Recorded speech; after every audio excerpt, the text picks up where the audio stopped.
Hello friends, welcome to Educase science solution. आज हम लोग chemistry class 11 first chapter some basic concept of chemistry पढ़ने जा रहे हैं। ठीक है, तो केमिस्ट्री जैसा कि हम लोग जानते हैं साइंस का ही पार्ट होता है। तो सबसे पहले हमें साइंस समझनी पड़ेगी। ये टर्म साइंस क्या है। ठीक है, तो साइंस जो है वो एक लैटिन वर्ड सियरे से डिराइव हुआ है। ठीक है, सियरे से, जिसका मतलब होता है टू नो। और एक और वर्ड है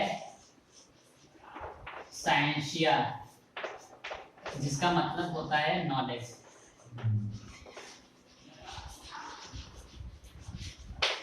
ठीक है, तो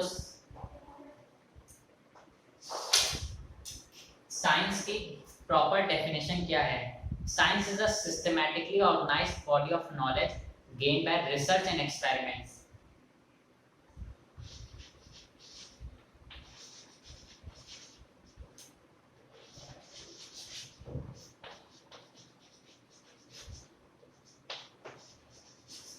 systematically organized body of knowledge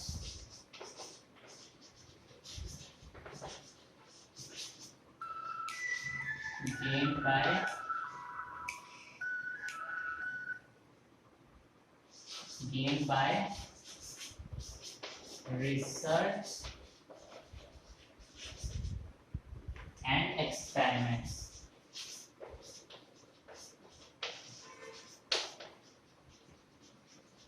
ठीक है, तो साइंस में systematically organized body of knowledge gain by research and experiment. अब हम लोग साइंस जो है वो क्लासिफाइड होती है दो टाइप्स में। पहली है natural science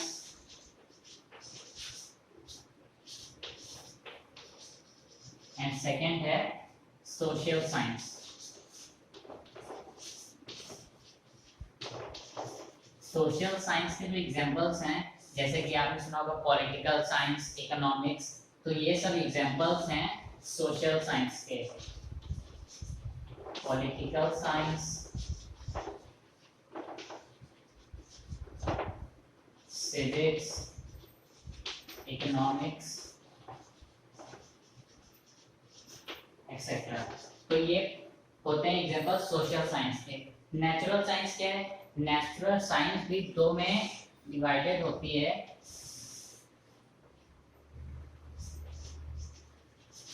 physical science and life science. Physical science में आते हैं जैसे कि केमिस्ट्री हो गया,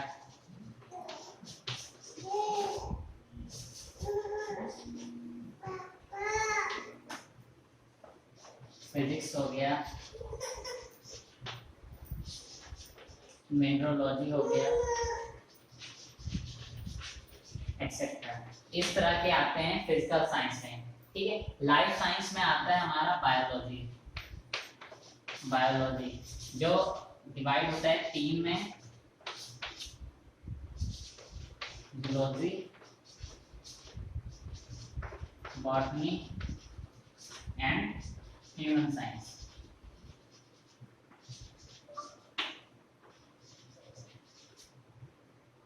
ठीक है,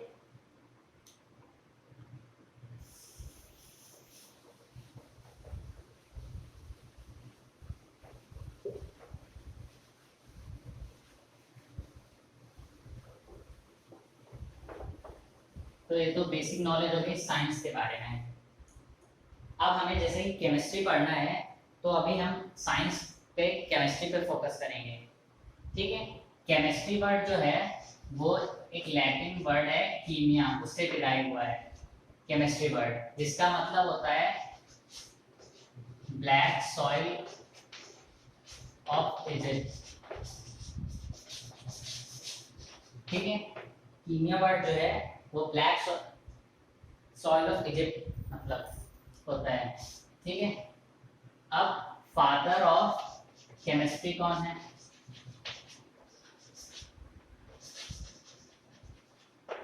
फादर ऑफ केमिस्ट्री, तो फादर ऑफ केमिस्ट्री हैं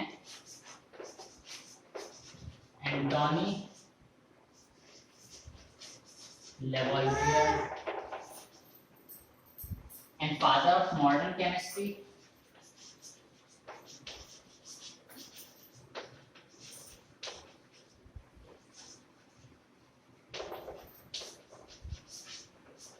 फादर ऑफ मॉडर्न केमिस्ट्री हैं रॉबर्ट बॉयल। ठीक है, तो केमिस्ट्री क्या है, लेकिन आगे बढ़ने से पहले आपको एक और चीज समझनी होगी कि फादर ऑफ इंडियन केमिस्ट्री कौन है।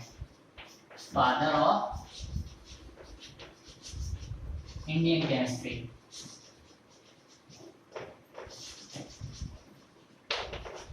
फादर ऑफ इंडियन केमिस्ट्री हैं आचार्य पीसी रे, आचार्य पीसी रे। ठीक है, तो अब हम देखते हैं कि केमिस्ट्री क्या होता है। केमिस्ट्री क्या है, केमिस्ट्री की definition, chemistry is the branch of physical science, जैसे कि अभी आपने चार्ट में देखा था, so it is the branch of physical science that deals with the composition, structure and properties of matter। ये सिंपल भाषा में क्या है, the branch of science that deals with the study of matter is called chemistry। तो branch of physical science,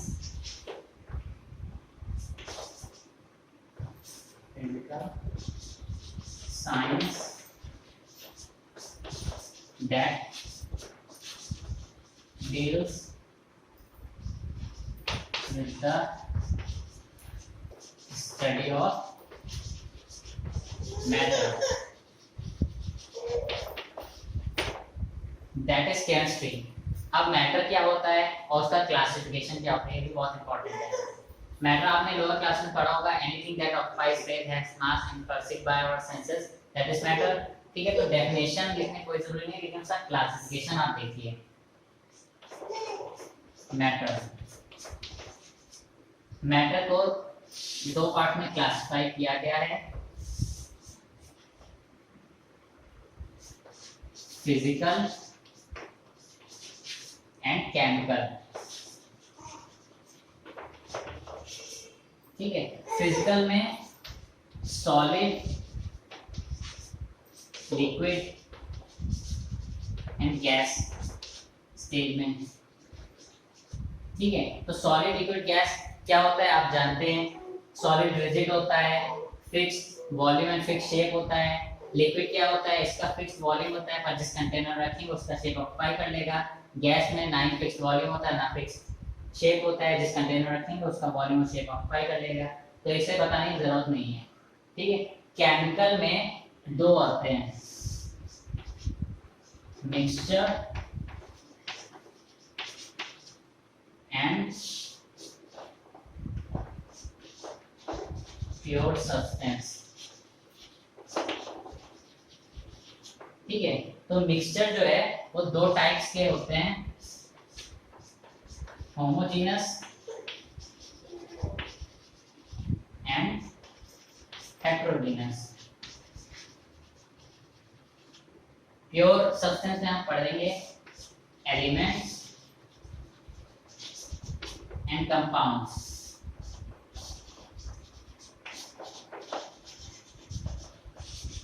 elements को भी तीन में बांटा गया है,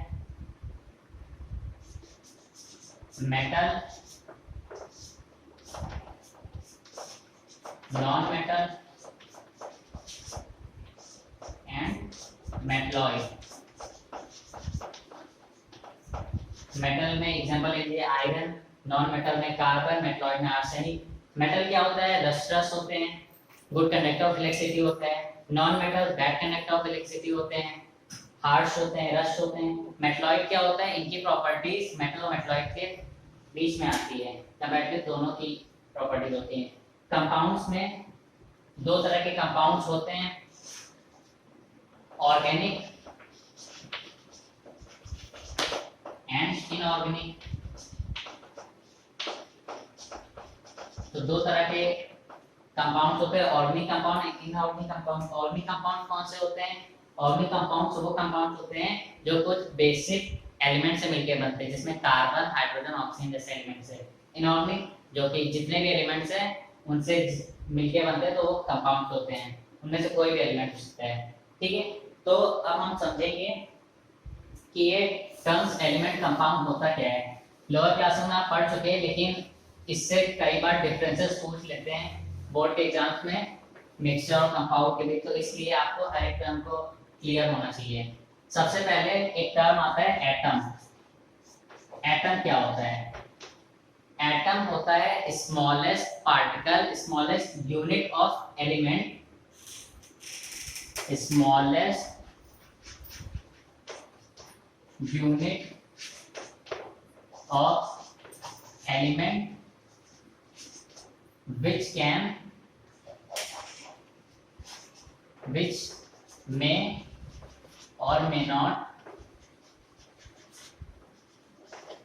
or may not exist freely। ठीक है, जैसे कि आप एग्जांपल ले लीजिए, अगर फ्रीली वाले में आप देख लीजिए आयरन का एटम वो फ्री होता है। ठीक है, और नॉन फ्रीली जो जैसे कि ऑक्सीजन का ले लीजिए, नाइट्रोजन, तो ये मॉलिक्यूल्स फॉर्म में रहते हैं, तो ये एटम्स फ्री नहीं होते, तो ये तो हो गया एटम्स। दूसरा आता है मॉलिक्यूल्स। मॉलिक्यूल्स क्या होता है? मॉलिक्यूल्स होता है स्मॉलेस्ट यूनिट ऑफ एलिमेंट और कंपाउंड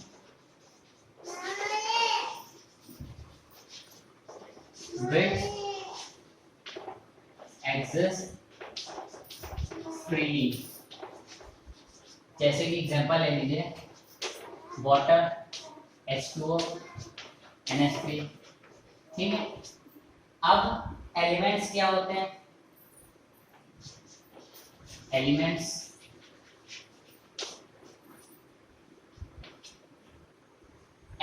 क्या होते हैं? एलिमेंट प्योर सब्सटेंस होते हैं। अच्छा, एक चीज और देख लीजिए कि मिक्सचर जो है, प्योर सब्सटेंस जो है वो एक टाइप के सब्सटेंस से मिलके बनता है, और मिक्सचर जो है मोर देन वन टाइप के सब्सटेंस से मिलके बनता है, मोर देन वन टाइप के।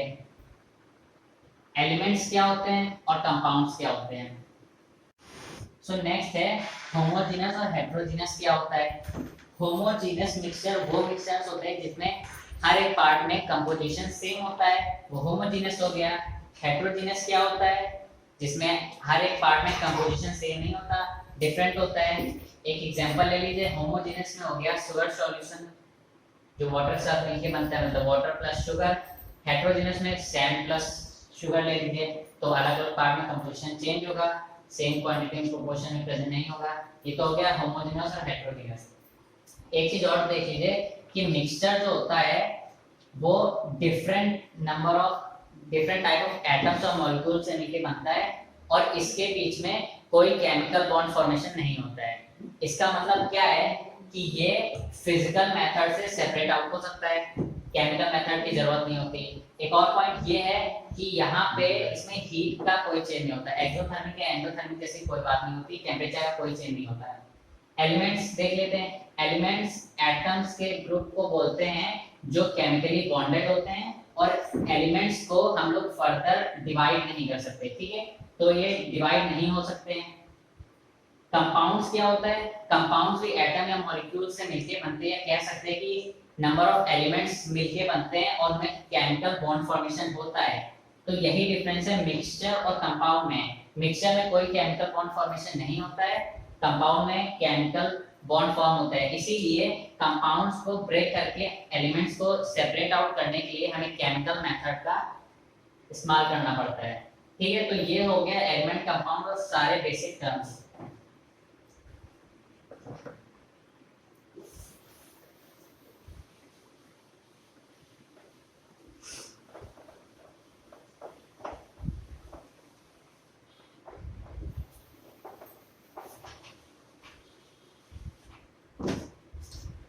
बोर्ड में डिफरेंस पूछ लेते हैं मिक्सचर और कंपाउंड में।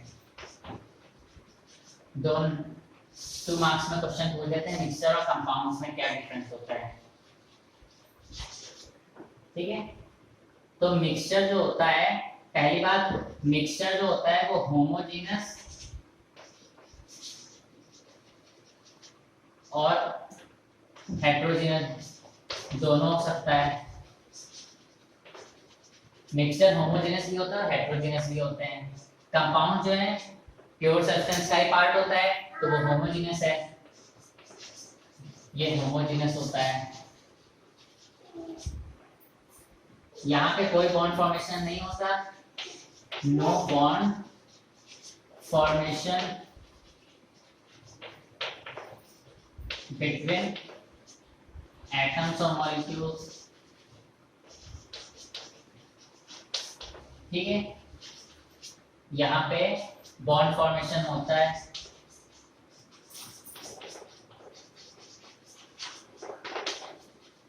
Between elements. ठीक है,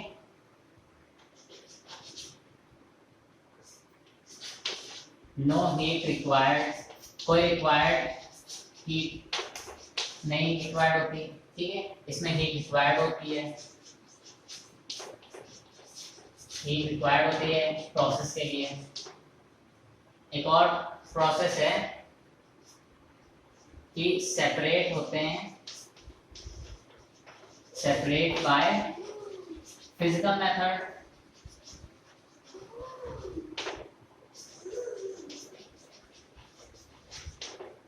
और compounds separate by chemical method.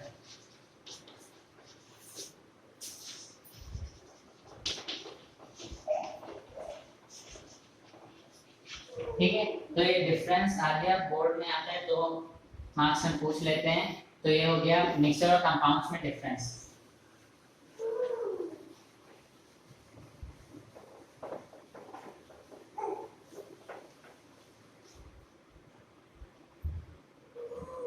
अब हम लोग आते हैं हमारे फिजिकल क्वांटिटी पे।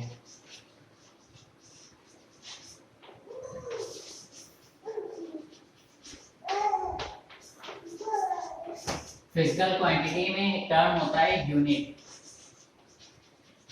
यूनिट, ठीक है, यूनिट क्या होता है? एक एग्जांपल लेते हैं, आप दुकान पे जाएंगे, आप कहेंगे भैया 5 चीनी दे दो, वो समझेगा ही नहीं 5 चीनी क्या होता है भाई, और आप बोलोगे 5 किलो चीनी चाहिए तो वो समझेगा। तो फिजिकल क्वांटिटी को रिप्रेजेंट करने के लिए जिस चीज का हम लोग यूज करते हैं वो यूनिट होता है। ठीक है, तो यूनिट हो गया, फिजिकल क्वांटिटी को रिप्रेजेंट करते हैं वो यूनिट्स होते हैं। अब यूनिट जो है जो हम लोग पहले पढ़ेंगे वो है fundamental unit. Fundamental unit, fundamental unit 7 होती हैं। ठीक है, कौन कौन सी होती हैं देखते हैं। Length, mass, time, temperature, amount of substance, electric current,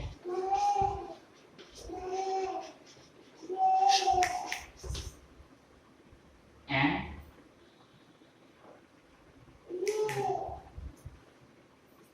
length की जो यूनिट है वो होती है मीटर।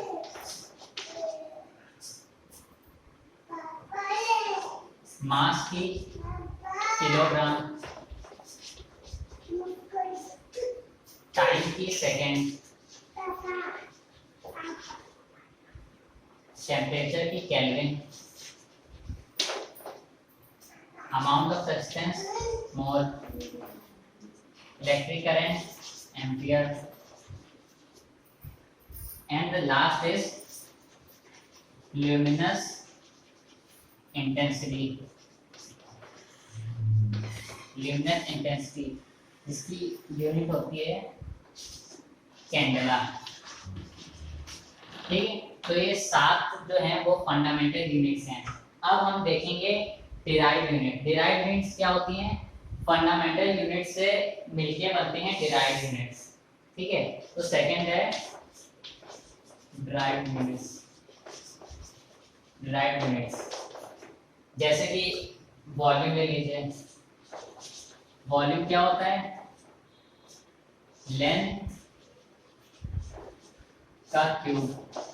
लेंथ का क्यूब कर दीजिए, वॉल्यूम आ जाएगा। एरिया लेंथ का स्क्वायर कर दीजिए तो आ गया एरिया। ऐसे ही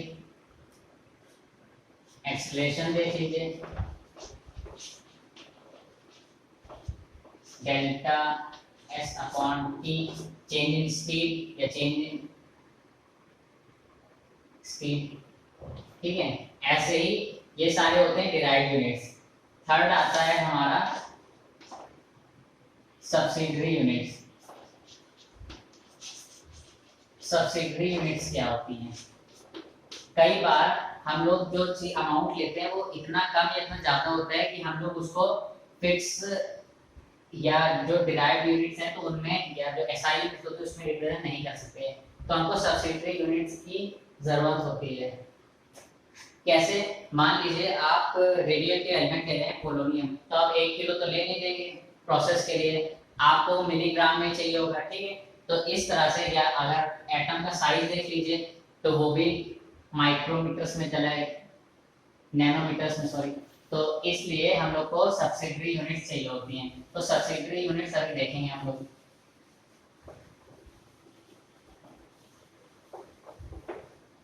सब्सिडरी यूनिट्स, तो अगर हम लोग चालू करें किलो से, किलो, मेगा, ईगा, टेरा, पीटा, एक्सा, किलो, मेगा, गीगा, टेरा, पीटा, एक्सा, जेटा एंड योटा, ठीक है। ये है के फॉर्म, एम सिंबल है, जी, पी, पी, ई, जेड, वाई, ठीक है। किलो 10 की पावर 3 इसकी वैल्यू है। मेगा की 10 की पावर 6, 10 की पावर 9, 10 की पावर 12, 10 की पावर 15, 10 की पावर 18, 10 की पावर 21, 10 की पावर 24, ठीक है। अब किलो से नीचे देखते हैं। किलो, हेक्टो, टेका, मीटर या ग्राम जो ले रहे हैं वो 0 लेवल पे आता है, ठीक है। Deci, centi, milli, micro, nano, pico, femto, atto, kilo, hecto, decameter, deci, centi, milli, micro, nano, pico, femto, atto, zepto and yocto, ठीक है।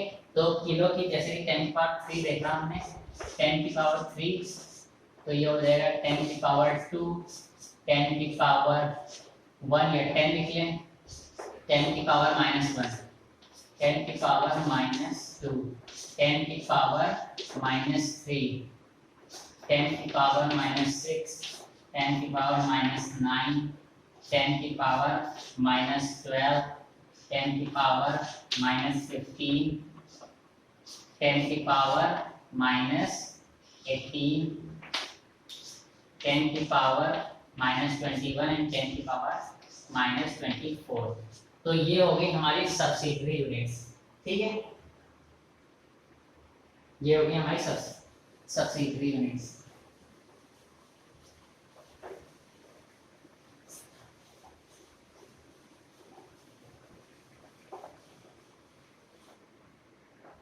अब कुछ फॉर्मूले देख लेते हैं जैसे कई बार क्वेश्चन पूछे थे कि डिग्री सेल्सियस में भी आपको फ़ारेनहाइट में बताना है, फ़ारेनहाइट में भी डिग्री सेल्सियस में बताना है।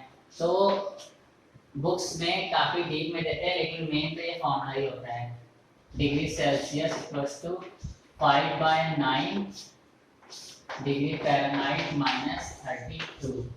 ठीक है, तो ये फॉर्मूला देख लीजिए। और केल्विन में किस तरह कन्वर्ट करें, तो kelvin equals two degree Celsius plus 273.15, तो ये हो गया केल्विन का। ठीक है, अब आते हैं सिग्निफिकेंट फिगर्स पे। अच्छा, उससे पहले एक दो टर्म आते हैं, precision and accuracy. Precision and accuracy को समझिए, क्या टर्म्स हैं ये। ठीक है, मान लीजिए आप ऑब्जर्वेशन कर रहे हैं, प्रैक्टिकल में बहुत काम आते हैं। आप ऑब्जर्वेशन कर रहे हैं और जो ऑब्जर्व वैल्यू है या ट्रू वैल्यू है वो आई 2.0 ग्राम। ठीक है, ट्रू वैल्यू 2.0 ग्राम है। अब ए टेबल, बी और सी, ये तीन बच्चों ने तीन अलग अलग ऑब्जर्वेशंस निकाली। पहले की क्या है, पहले की मान लीजिए 1.5 और 1.6 आई। दूसरे की क्या आई, 1.5 और 2.55। तीसरे की क्या आई, 1.9 और 2.1। तो आप देख रहे हैं कि जो वैल्यूज आई हैं एक्सपेरिमेंटल वैल्यूज, वो आपस में तो बहुत पास में है, उनका डिफरेंस बहुत कम होगा, लेकिन ट्रू वैल्यू से वो बहुत दूर है। तो ये दोनों प्रिसाइज होंगी बट नॉट एक्यूरेट। एक्यूरेट नहीं, क्योंकि ट्रू वैल्यू से आसपास भी नहीं है वो। ये क्या है, आप देखिए डिफरेंस बहुत ज्यादा और ट्रू वैल्यू से ही बहुत दूर है। तो ये नेदर प्रिसाइज नॉट एक्यूरेट। ठीक है, 9.1 और 2.1 डिफरेंस भी बहुत कम है और ट्रू वैल्यू के एकदम क्लोज हैं। तो ये बोथ प्रिसाइज एंड एक्यूरेट भी। ठीक है, तो इस एग्जांपल से समझ में आया कि दो वैल्यूज आपस में अगर क्लोज होंगी, नो मैटर कि वो ट्रू वैल्यू से कितनी भी दूर, कितना दूर से डिफरेंस हो, वो प्रिसाइज होंगी। जो वैल्यूज ट्रू वैल्यू के एकदम पास होंगी वो एक्यूरेट होंगी। ठीक है, तो ये term precision and accuracy.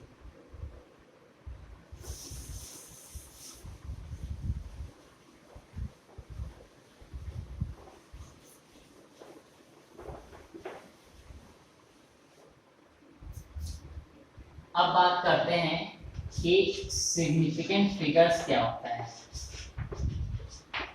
Significant figures निकालने को आता है, वो कहता है कि नंबर दे तो कहते हैं कि फिर सिग्निफिकेंट फिगर्स में निकालो। तो सिग्निफिकेंट फिगर्स क्या होता है, कोई नंबर है मान लीजिए 2.005, तो इसमें सिग्निफिकेंट फिगर्स कितने हैं, तो 4 हैं।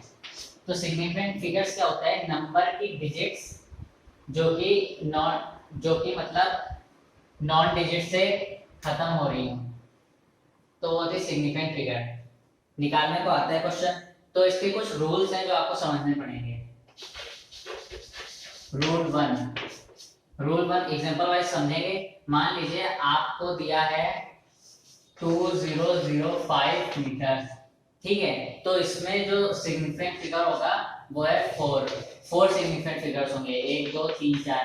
तो ये रूल कहता है कि जितने भी नॉन डिजिट्स नंबर है, नॉन डिजिट्स नंबर मतलब नॉन जीरो नंबर मतलब 1 2 3 4 5 6 7 8 9, तो ये सब नॉन जीरो नंबर है। तो जितने भी नॉन जीरो नंबर हैं और वो जीरो नंबर जो दो नॉन जीरो डिजिट्स के बीच में आ रहे हैं वो सिग्निफिकेंट हो गए। तो यहाँ चारों सिग्निफिकेंट हैं। ठीक है, रूल नंबर 2 कहता है,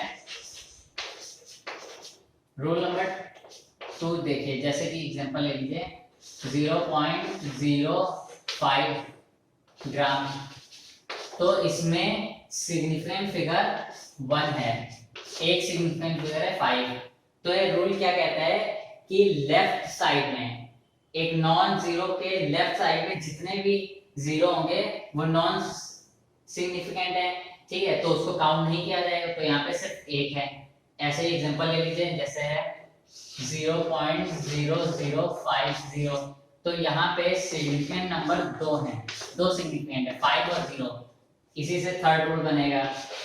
तो थर्ड रूल क्या है, वो कहता है, जैसे कि वही वाला एग्जांपल देख सकते हैं 0.0050 ग्राम, तो इसमें दो सिग्निफिकेंट फिगर है, तो ये कहता है कि जो आपका नॉन जीरो डिजिट है उसके राइट साइड में जितने भी जीरो होंगे वो भी काउंट होंगे, वो भी सिग्निफिकेंट होंगे, तो यहाँ पे दो इसलिए आया है, ठीक है। रूल नंबर 4, रूल नंबर 4 क्या कहता है, रूल नंबर 4 कहता है कि जैसे कि आप कई बार नंबर देते हैं 2.05 ×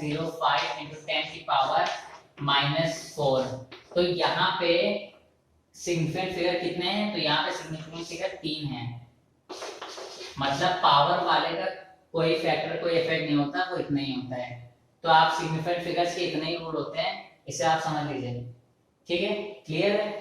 तो अब यहाँ पे सिग्निफिकेंट फिगर्स पूरा हो गया। अब आगे जो हम लोग पढ़ेंगे वो होगा लॉज ऑफ कॉम्बिनेशन, ठीक है, तो हम नेक्स्ट वीडियो में पढ़ेंगे।